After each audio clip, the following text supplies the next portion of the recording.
Professor Kapil ji, ये जो जानकारी अभी दे रहे थे, मैं आ रही हूँ शलम मणि जी आपके पास। ये जो जानकारी दे रहे थे हफीज साहब, आप बता रहे थे कि वक्फ का निर्माण आजादी से पहले हुआ, क्यों हुआ, इसका आधार क्या था। सर कितना इत्तेफाक रखते हैं? क्योंकि जितना मैंने पढ़ा, जितना मैंने समझा, ये नेहरू और लियाकत के बीच में समझौते के बाद बनाया गया था। देखिए, मेरा तो प्रश्न एक और है।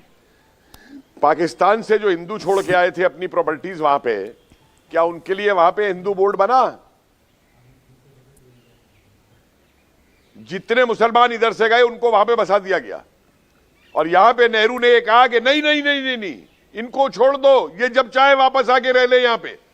दूसरी बात मुझे बताएं आप, ये जो वक्फ कह रहा है आज प्रयागराज के अंदर कि वो एल्फ्रेड पार्क जो पुराना, जिसे आज चंद्रशेखर पार्क बोलते हैं, चंद्रशेखर आजाद पार्क, वो चंद्रशेखर आजाद पार्क भी बर्फ की प्रॉपर्टी हो गया कि ये देश में किसी भी जगह पे उंगली रख देंगे और ये कहेंगे कि ये वक्फ की प्रॉपर्टी है। ये डियर पार्क हौसखास के अंदर कल जो इन्होंने किया है वहां पे, उस पे हाथ रख दिया कि ये हमारी वक्फ की प्रॉपर्टी है और घुस गए उसके अंदर कब्रिस्तान बनाने के लिए। अरे ये कानून है आपका?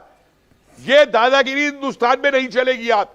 और एक बात सुन लीजिए, मैं ना बीजेपी से हूं ना मैं संघ से हूं, समझ गए आप? मैं एक आम राष्ट्रवादी हिंदुस्तानी हूं जो संविधान की बात करता हूं, धर्मनिरपेक्षता की बात करता हूं। मैं आपकी तरह मैं भी कह सकता था कि मैं हिंदू प्रवक्ता हूं, मैं हिंदू स्कॉलर हूं। आप लोग अपने सिर्फ धर्म के ठेकेदार हैं। आप धर्म से ऊपर उठ के देश को देखते रहिए, आपको देश की कोई परवाह नहीं है। चलिए सर, ठीक है। शलम मणि त्रिपाठी जी, इस बात आजम खां इनके वक्फ की लैंड खा गए। आजम खां के खिलाफ इनकी आवाज नहीं निकलेगी कि वक्फ की जमीनें तुम क्यों खा गए? ठीक है कपिल जी, सर्वे को लेकर यहाँ ये लोग चर्चा कर रहे हैं। खा गए गरीब मुसलमानों ने शिकायत की है। ठीक है। शलम मणि जी, कलीमुल हफीज साहब और मोहम्मद अतीक जी, आपके समझाने के बाद भी उनको नहीं समझ में आया कि आपकी मंशा क्या है। और प्रश्न मेरा यही है कि ऐसा यूपी सरकार के साथ क्या है कि आप कुछ भी करें, आपकी मंशा पर सवाल जरूर खड़े होते हैं, चाहे मदरसे का सर्वे करवा लीजिए, चाहे आप वक्फ का सर्वे करवा लीजिए। प्राची जी, थोड़ा समय दीजिएगा क्योंकि कई सारे सवाल उठे हैं जी। देखिए, एक चीज तो ये समझनी पड़ेगी कि इस देश में हमारा स्कूल, हमारा अपना धर्म, हमारा अपना कानून, हमारी अपनी संपत्ति, महिलाओं के प्रति हमारा अपना एक अलग धारणा, ये नहीं चल सकता, ये संभव नहीं है। ये देश 130 करोड़ लोगों का है और इसमें हमारा तुम्हारा नहीं चलेगा। ये देश सबका है। हमारी ज़मीन ऐसे कैसे होगा? अरे देश की ज़मीन है। हमारा कानून ट्रिपल तलाक का, ये कैसे हो सकता है? इस देश में कानून सबके लिए बराबर है। हमारे मदरसे, ऐसे नहीं हो सकता कि आप मदरसों में बैठ के बच्चों को जंजीरों में बांध के उनके साथ अत्याचार करते रहिए और सरकार बोले कि नहीं साहब हम वहाँ कुछ नहीं करेंगे। बहुत सीधी सी बात है। ये भी समझिए कि ये जो वक्फ बोर्ड की प्रॉपर्टी को लेकर जो निर्णय हुआ है, इसमें शिकायत कहाँ से आई थी? और शिकायत केवल हमारी सरकार में नहीं आई है, अखिलेश जी की सरकार में भी आई। इसमें शिकायत करने वाले कौन है? शिकायत करने वाले भी मुस्लिम हैं, आवाज़ उठाने वाले भी मुस्लिम हैं। जिन्होंने कहा सीबीआई जांच की, जिन्होंने मांग की वक्फ को लेकर, वो भी मुस्लिम है। और आपको ये भी जानकारी दे दूं कि मुस्लिम समाज के लोगों के कहने पर ही सीबीआई जांच रिकमेंडेशन की गई है। वो दूसरे मामले में की गई है कि जो फंड आता है वक्फ का, उसमें बहुत बड़े पैमाने पे घपला हुआ है। इसको लेकर मुस्लिम समाज की तरफ से ही डिमांड उठी थी और सरकार ने इसके कहे थे कि हाँ सीबीआई इसकी जांच कर रहे, क्योंकि बहुत बड़े पैमाने पे उस पैसे का भी घपला किया गया अपने निजी काम में। अभी कहते हैं कि नहीं साहब ये जमीन हमारी, कहाँ से जमीन आपके पास आ गई?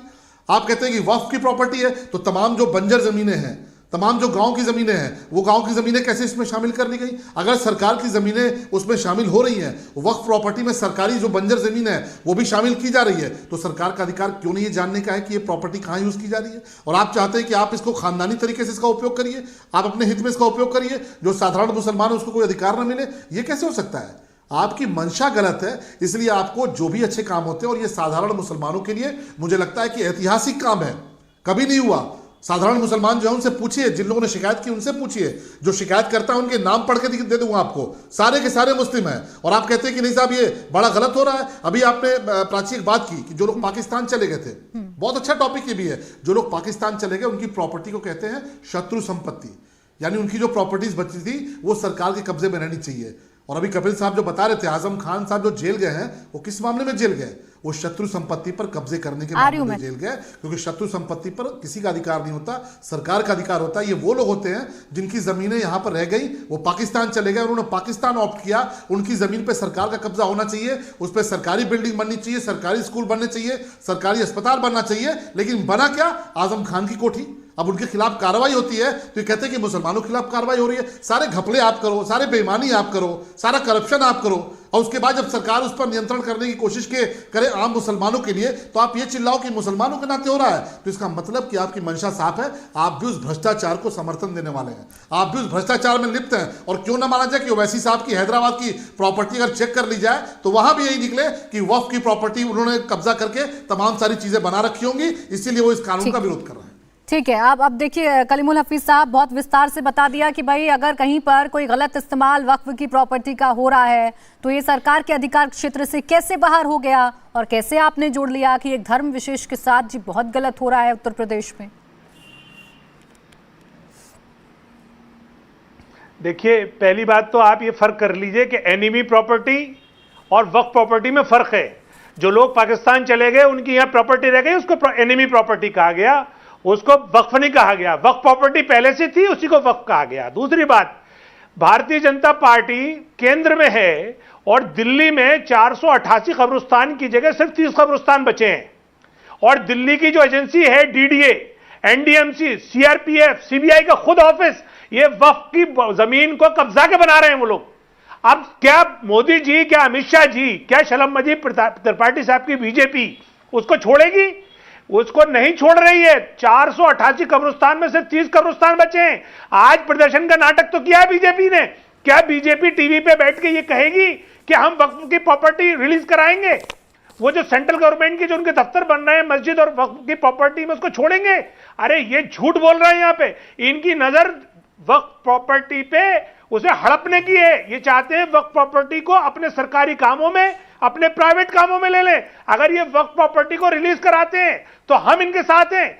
हम 123 प्रॉपर्टी तो भारत सरकार के पास है दिल्ली की। ठीक है, ये कराएंगे रिलीज पर जवाब बेहतर दे पाएंगे, इनकी जवाब दे पाएंगे। वही है जो प्रोफेसर कपिल कुमार की। सुनिए एक सेकंड सर, सुनिए, आप एक सांस में बोलते चले गए, लेकिन इसका जवाब शलम त्रिपाठी आपको दे पाएंगे। शलम जी, इस बात का जवाब दे दीजिए जरा। जिहादी कहीं का बोल रहा है कपिल जी प्लीज। मैं तो कह रहा हूं ना कि जांच होने दीजिए, जिहादी मानसिकता का जांच में आदमी। स्पष्ट हो जाएगा कि किसने ये भी तमीज वो तमीज नहीं है बात करने की। ये बुद्धा झूठ बोलता है, इसको पता ही नहीं क्या है। मैं दोनों से रिक्वेस्ट कर रही हूं, भाषा की मर्यादा रखिएगा। कलीमुल साहब ऐसा ना कपिल जी और कलीमुल हफीज साहब, सर प्लीज आप दोनों प्लीज अपने इमोशंस पर काबू रखें और भाषा की मर्यादा रखें सर। ऐसी भाषा से मेरा और मेरे चैनल का कोई ताल्लुक नहीं है सर, कोई ताल्लुक नहीं है मेरा।